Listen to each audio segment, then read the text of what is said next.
Welcome back to Banditcraft, where we showcase the latest add-ons so you know exactly what you're getting, and today we're going to be going over Roads Plus. So enough talking, let's jump right into it. The first thing you're going to get with this add-on is this incredible little guidebook. I love when add-on authors take the time to make something special and really explain everything in a cool manner like this. Though there's a couple missing details that at the end of the video I'm going to go over, so hopefully you don't get confused like I did for a second. Now, starting us off with all of these signs, there are two different kind of pole styles you can use. Now, these are individual blocks. You have a skinny one and a chunky one right here that you can make your own shapes with, and that's really cool. You have a variety of awesome little signs, including one that has a concerning color on it. And you have more stop signs over here. Now, these unfortunately don't change colors. I think that would have been a bit too much to ask, but nonetheless, they're still really cool. You have some highly configurable barriers that you can get all kinds of shapes and twists and turns out of, which is nice. Tons of props, which all of this add-on really focuses itself towards a modern style of building, which is totally cool. You can have a trash can, recycle can outside of your mansion with its mailbox, all kinds of fun stuff. And of course, you gotta have a traffic cone. It also gives you 3 new bricks to build with, which is awesome for your modern city. Now, moving on, we have the main part of this add-on. I mean, it's literally named after this, are the roads. So you have this black road, and if I can go down right here, you can see it's actually a step down from the normal block height. So it's like a 3/4 height block, which is really cool.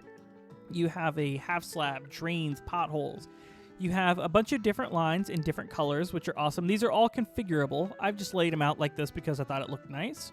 And you have the exact same thing, but in a lighter gray variant. So that's really cool. Tons of variety with all of these. Now moving on to vehicles. The first two we have right here are utility vehicles. We have this really cool dump truck to start off with. If we go ahead and hop into it and say click on the steering wheel, it is a chest, which makes a lot of sense because it's a dump truck, but I think that's really cool. You can have like a mobile chest for your construction site. Over here, we have a mixer, which is perfect for survival. You can click on it and swap your asphalt from gray to black and black to gray, which is really, really nice. Not to mention, both of these models just look really awesome for decoration for your site. But moving on to these two vehicles, we have the construction vehicles. We have a dozer and a pavement layer.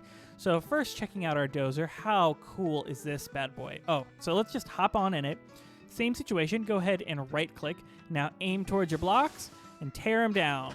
It'll allow you to build your nice super highways easily with clearing large areas with ease, though it doesn't break all blocks, so like concrete and glass, it doesn't break, along with wood and a bunch of other, building blocks that you would expect it to potentially not deal with, which is nice. You can't accidentally tear down one of your buildings. But over here, we have the paver. Now, this thing also looks really, really cool. We can go ahead and hop in it. And for this one, I'm going to go into F5 mode. Same situation, go ahead and right-click, and then just start rolling. As you can see, you just dump pavement everywhere.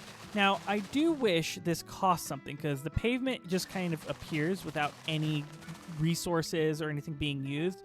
So that's a little bit of a bummer, but I do get it. Now, one thing to note is you will, as you can see right there, destroy anything you drive over. So be very, very careful, or you could end up paving over something you had no intention of paving over. If your paver and dozer seem to not be working, it's probably because you have mob griefing turned off. It took me a good 15 minutes to figure this out, but once you switch that back on, it should all return to normal. I hope that helps save you a little bit of time. And that wraps up this showcase. Thank you guys so much for watching. It really means a lot. And hey, happy building.